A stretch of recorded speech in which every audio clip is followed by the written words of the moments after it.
Hello everyone, Henry here from Fully Charged. It is a piping hot day today, as you can tell from the old visage. Get the old Factor 50 on.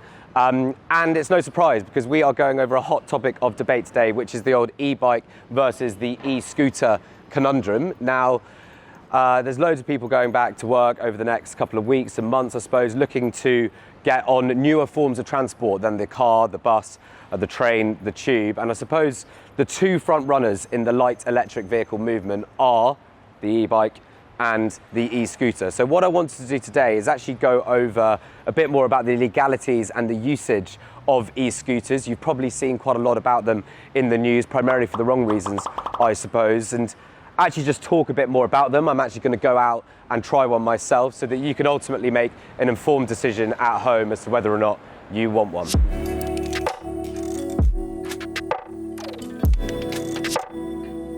So what actually are the legalities surrounding electric scooters? Well, failure to regulate a lot of privately purchased electric scooters have led to hundreds of thousands of them being on our roads. So they're actually so commonplace now that you may be confused into thinking that they are legal. And actually they are legal. It is legal to buy an electric scooter or a private electric scooter, but it's actually illegal for you to operate them on public roads, cycle lanes and pavements. You have to use your private scooter on private land. Now, if you're caught riding your electric scooter on public roads, you can actually face up to a £300 fine, and you will have points added to any current or future licenses that you have. And on top of that, you will actually have your electric scooter seized. There have actually been up to 2,000 cases of electric scooters seized by the Metropolitan Police since the start of 2021.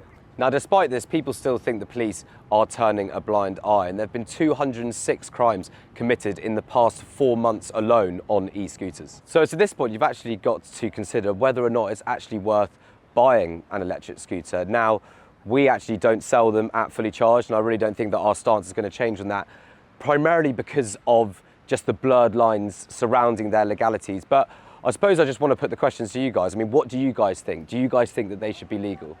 Now, this is an e-scooter that's part of a government-backed scheme that's been brought in to London in June 2021. It's actually been a part of more devolved cities across the UK since the start of lockdown. And these electric scooters can go up to 15.5 miles per hour, which is the legal limit. So why have the government brought them in? Well, I suppose it's a reaction actually to a lot of electric scooters out there that are privately owned that can go above and beyond 15.5 miles per hour and actually probably over 30 miles per hour. Now, you could say the government have introduced these to monitor the risks associated with driving electric scooters, or actually, you could actually think that it's actually quite controlling from the government. I mean, if you actually think about it, it's almost like saying that no one in London can ride a bike unless it's a Boris bike. And actually, if I am the owner of an electric scooter, potentially that could actually frustrate me quite a lot. So this is the first time I've ridden an electric scooter. Not gonna lie, it's quite fun. They are pretty fast, actually. They're pretty nippy. Obviously, they're portable, you know, and they are cheap. So you can understand why people like them. The tyres and the wheels are a hell of a lot smaller than that of an e-bike, okay? They're sort of 10 to 12 inches in diameter. And that makes riding actually quite tough, I suppose. I mean, like, at the moment, I'm going over quite a few potholes and stuff like that. And actually, it can be a bit unsafe. Now, what did I actually have to do to get on one of these bad boys? Well, I actually had to verify who I was. I had to verify that I had a driving license and I had to put my car details in. It's actually 16p a minute. Now, there's probably an argument out there to suggest that you should probably have a test or something, maybe a 30-minute test before you actually buy an electric scooter, just to make sure that you can properly use them. Before I actually signed up to this, I actually had to do a quiz almost just to make sure I knew some basic highway code information. Red lights only apply to cars. True, duh, or 1,000% false. 1,000% false, correct. So there we are.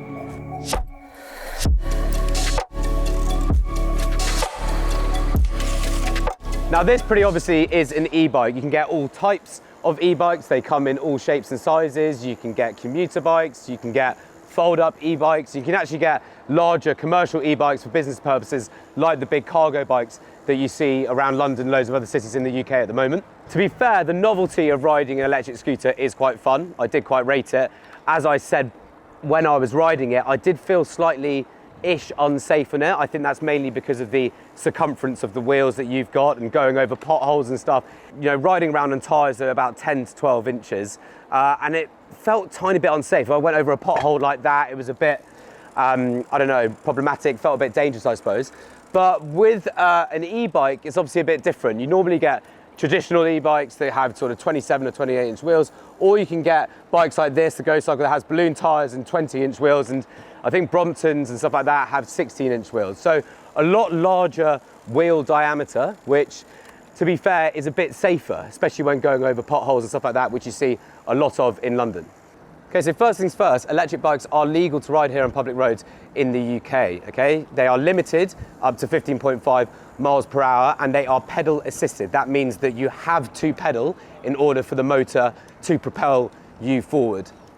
On top of that, by and large, they've got greater battery capacity than that of an electric scooter. And actually, some e-bikes can get up to 1,250 watt hours of battery capacity, which can take you up to 140 miles. But by and large, you're going to get anywhere from 20 to 70 miles of range on a single charge with an e-bike, which means you can just expand your horizons a lot more. Let's say if you just didn't want to, I don't know, cycle around the city, but you wanted to go out a bit further, go to suburban territories, or even actually go off-road, then you can do that.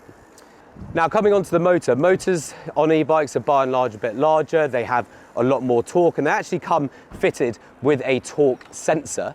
And actually what that does is it delivers intuitive power based on the amount of pedal pressure that you put into the bike. That torque sensor actually means that you can actually be at one with the bike. You can decide to put in as much pedal effort as you want to if you really want to have a workout, but at the same time, if you want to go a bit easier, you want to take it easier up the hills, then you can do that. And I think as well, just to top it off, I do feel a lot more comfortable on an electric bike. I feel a lot safer. I'm sat down. If I wanted to indicate right, I think I can do that. I feel quite safe because I'm sat down. If I want to indicate left, then I can do that as well. Whereas I think on an e-scooter, it's a bit harder, purely because you're standing up and your handlebars are a bit tighter and you just don't really know how to do it. And ultimately, I feel like it's a tiny bit more dangerous.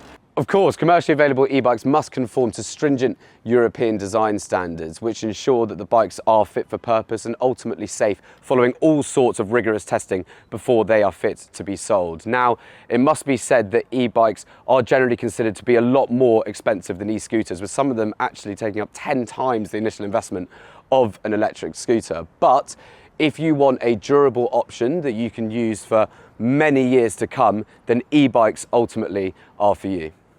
Okay, so to summarise, now we are the UK's largest premium retailer of electric bikes here in the UK, and as such we have quite a stringent stance, I suppose, on electric scooters, primarily because of the concerns surrounding the safety of those vehicles for our own customers. But that is us, okay? We actually just want to ultimately understand your thoughts at home. Do you think the government are getting it right at the moment with regards to the start of these rental schemes here in the UK? And do you think that electric scooters here should be legalised, okay? And they should be operating on public roads? So we'd love to hear your thoughts and comments. Please do like, share and subscribe, and we wish to hear from you guys very soon. Cheers.